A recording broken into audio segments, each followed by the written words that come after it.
What's up, y'all? Welcome back to another video. In this video, I'm gonna be going over personal versus business expenses and also maintenance when it comes to SUVs. I'm tired of seeing people spend $80,000, $100,000 on an SUV because it's not needed. Then they end up playing themselves to where they're no longer able to afford to do Uber Black because it's too expensive.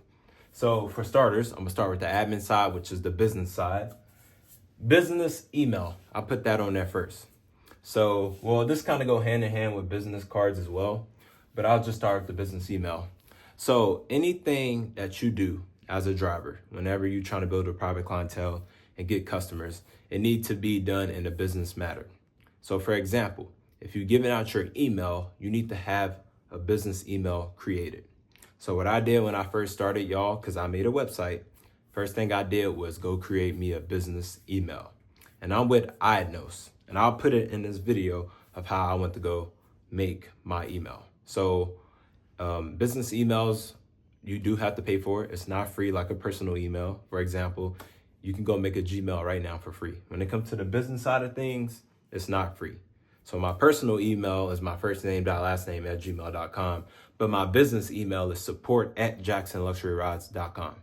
Y'all see how, like, if a customer or client asks for my email, I gave them my business. You see how I sound legit?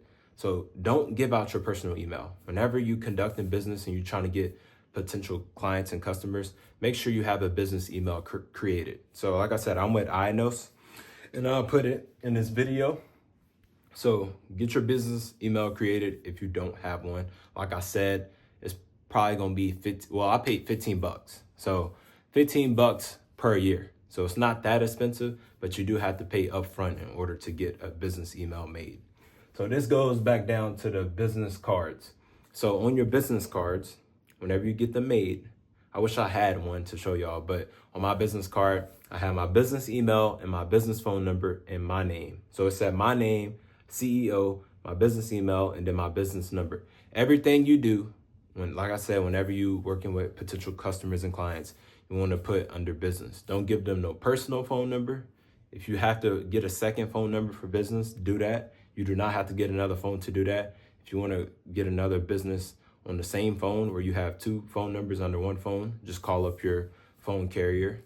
Same with the email. I told y'all I'm with iKnows. Y'all can go get an email made with them as well. It's only $15 a year. Well, for me it was. I don't know how much it is now.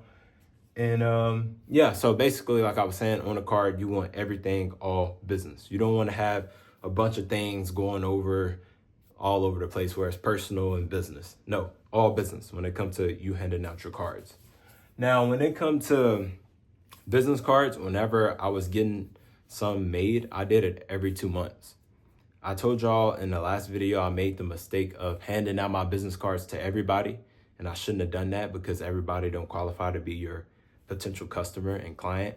But hey, I'm telling y'all so y'all don't make that same mistake. So make sure you vet these people out and make sure they qualify to be your client and customer before you just hand out your card. Because if you just hand out your card to everybody, you're gonna end up having to get cards made every other week or every month. So I did every 2 months, and when I did 200 because I didn't know how it was gonna go. If you new or you just not getting started, I recommend doing 200. But if you got some experience and you finna run out of cards, get 500 made. That way you can save a month or two without having to get new cards made. And I paid less than $90 for 500 cards. For 200 cards, it was 35 for me. So each business card company is different. You might find some that's super expensive, or you might find some that's super cheap, or you can go to like Office Depot and get them made. So something so simple. I put Square Reader on there. Y'all, if you want to conduct business in a professional manner, you don't want to do Cash App. I mean, Zelle is fine, but I try to stay away from like those platforms. What I did is I got me a Square Reader, and I got it right here in my pocket. I got both these puppies from Target. Literally less than $60. So I advise y'all right now, if you conducting business from your customers and clients, and you don't have a Square Reader or a professional way to take payment, go get one right now. Stay away from having them Cash App you, stay away from having them Zelle you, or whatever, Venmo, whatever y'all use, stay away. If you want to make your business or your driving business, whatever you want to call it, professional and legit, get a Square reader. It's so easy. It's so simple.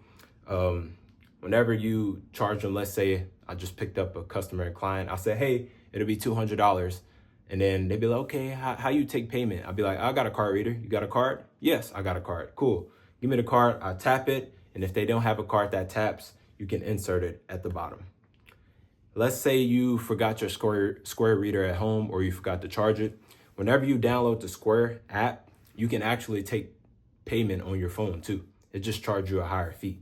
So I recommend always keeping this on you, actually keep it inside your SUV, and make sure you keep it charged. That way you never know who you're going to be picking up. You can get clients and customers call you out of the blue randomly and they need you to service them. You always want to keep this on deck and make sure it's fully charged. So like I said, whenever you buy this, it comes with a charger. You can just keep it charged inside your SUV. That way it's always in your SUV and you ain't got to worry about leaving it at home. But like I said, this is on sale right now. I bought this when I first started for $60. Now I see they dropped the price to $50. So hurry up and get it if you're watching this video, if you want to make your business look legit and conduct business the right way. Next, permits and registration. So with those, if you're a new driver, that's just what it is. No matter what state you live in, that's something you're going to have to pay for. I just bought another SUV, y'all, and I had to pay $672 for my permits and registration. Really, it totaled over $700 because I had to additionally pay for the registration. So whatever SUV you get in whatever city or state you live in, make sure you check this out before you purchase an SUV on how much it'll cost and all of that. So I live in Texas. I paid over $700 for mine. So whatever state you live in currently, just look it up. The permit registration stickers, when it comes to Uber Black, it should tell y'all. So next, I got miscellaneous, and that's just for unexpected expenses. For example, one time I caught a flat, and I posted this on TikTok. It was an unexpected event that happened, and I ended up having to pay over $100 to get that fixed. This is why I tell y'all, hey, put back $200 to $300 if you can every month, because you never know what's gonna happen inside of this business or with any business. You never know when you're gonna have an unexpected expense pop up. Not only did I have to pay for a flat, but I also had to pay for a mirror for my Range Rover, because when I took my car through Mr. Car Wash, one of the machines ran my mirror and it broke off. And I literally had to sue Mr. Car Wash. I'm in a lawsuit with them right now because they don't want to pay for the damages. And that was over a $3,000 expense. If you know about Range Rover, you know Range Rover is not cheap. So always make sure you put money back each month. So whenever stuff like this happen, unexpected events or stuff, you're able to take care of it and not have to be scratching or worrying about money. Now I'm gonna come to this side, the SUVs. So for the SUVs with gas, I know my SUVs. So I always recommend my community members, everybody that's watching this video, always fill up your car at half a tank. Don't go below half a tank. Now that's just my preference. I know if I don't go below half a tank, I'm only gonna be spending between $40 to $45. And I typically fill up every other day. So for example, if I fill up today, which is Monday, I won't fill up again till Wednesday. So I give like a 1 day period. Now, obviously that depends on how much you drive. If you're driving 16, 18 hours, you might have to fill up the same day. I'm just saying, depending on how you drive, try to fill up at half a tank. Even if you're driving 18 hours and you see your SUV start to get at half a tank, just go fill it up real quick. It'll save you time. It won't save you a whole lot of money, but I don't know, maybe that's just the way I think. Filling it up at half a tank rather than letting it get to E. That's just me. But, I'm advising y'all do the same thing. Gas could be expensive, but it's also the utilization. That's the best way I can put it. Insurance. Commercial insurance is not cheap. If you got a hefty driving record or you got multiple accidents, a lot of speeding tickets, your commercial insurance is going to be expensive. That's just what it is. Can't argue that. No matter what company you call, you're going to be a liability. You're going to be a high-risk driver. So if you're watching this video and you got a record, just know that before you start calling around. Now, if you have a clean record, commercial insurance is still going to be expensive, but it also depends on your age and also the SUV. So Stuff like that matters as well. Now, I can't give y'all a quote on how much it'll be for y'all personally, but I got 3 SUVs, y'all. And for 3 SUVs, I pay over basically $2,000 a month now, which they gave me a discount because it was more, but I was able to get it down a little bit more. So I pay over $2,000 per month for 3 SUVs, just to give y'all a summary of something y'all can go off of. Next, oil changes. Now, I do oil changes every other month. So every 2 to 3 months. Typically, once my vehicle reached 10,000, sometimes like 9, I'll hurry up and change it, because these SUVs are running every day. Especially if you're driving 7 days a week, you're putting a lot of mileage on these cars. Even if you're a normal rideshare driver, whatever, if you're just in a rideshare business, you're gonna put a lot of miles on your car. So you wanna make sure you're not treating it like as if it was your personal car. You gotta give it a little more TLC when it comes to the care and the maintenance. You wanna make sure tires good on it. You wanna make sure you're doing oil changes regularly. You wanna make sure gas always in there. You wanna make sure you keep it washed and clean on the inside and outside.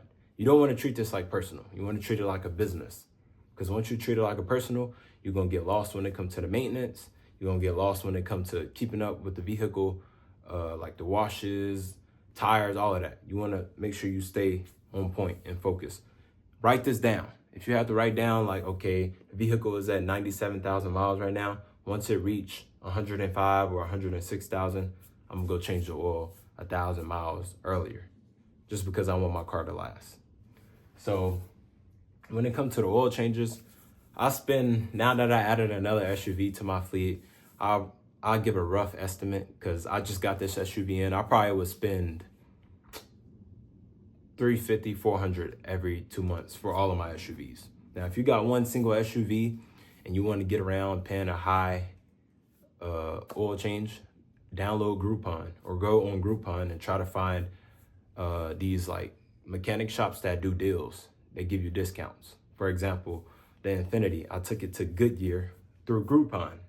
My partner found it. She was like, oh, they got a discount when it comes to oil changes at Goodyear. And I only paid $60 for an oil change, a high mileage oil change, which wasn't bad at all. So when it comes to tires, because I got tires on there next, or oil, you want to try to get on Groupon to see if you can find something with a discount, and that'll be a little cheaper. So you don't go to the dealership and spend an overpriced oil change. Just download Groupon or go on Groupon and find a mechanic shop that do discounts. Same with tires. Now tires, that's probably like a every 6 to 8 months ordeal. I hadn't even changed my tires since I bought all of my SUVs. Now I just bought one, obviously I won't need to change them for a while, but the other two, the Range Rover and the Infiniti, ever since I bought those back in September and October of 24, which is currently May of 25, I hadn't had to change the tires. They still got good tread. So I would argue probably 8 to 10 months, you probably get tire life. So I know whenever I whenever I had the Range Rover, I did change the tires. Soon as I bought it from the dealership, the next day I took it to get it changed. That was basically $1,700 for 4 brand new tires. The Infiniti is still good. It don't need tires, but it's gonna need tires. I know that's probably gonna be $800 to $1,200. So those are just my numbers, but I'm giving y'all an example. Go off y'all numbers, and you can call around and quote different tire shops. Discount probably be your best option depending on what state you live in. But hey, if you're able to find a side tire shop that got the tires you need and they'll do it for cheaper, go with that option. Go take that route. That way you're able to save a little bit more money. Next, we got car notes. So when it comes to car notes, for me, I'm gonna go off my situation. I currently pay over $700 for each SUV that I currently own. So damn near over $2,000 each month for 3 cars. Now, I want y'all to go off y'all situation, but I'm just using myself as an example. Me paying $700, that's something I can currently afford right now. Let's say you got an SUV and it's $900 to $1,000 for the payment. And that's kind of on the high end for you because you got that, you got commercial insurance, maintenance to worry about, and you still got to live. So what you should do within a month or two, pay that maybe once or twice, and then try to auto refinance to get a lower car payment. And you can do that. You'll just call up whoever you bank with, and they should be able to make that happen for you. But that's pretty much it when it comes to, personal business expenses and also maintenance when it comes to SUVs. for myself and also just trying to give y'all some pointers. So if y'all have any other questions or you feel like I didn't answer any of your questions in this video, let me know inside of the general chat. You know, I'm always active in there. If y'all need anything, let me know. Or if you need to book a one-on-one with me, let me know as well. Like I said, that's free. So that'll be it for this video. I'll catch y'all next video.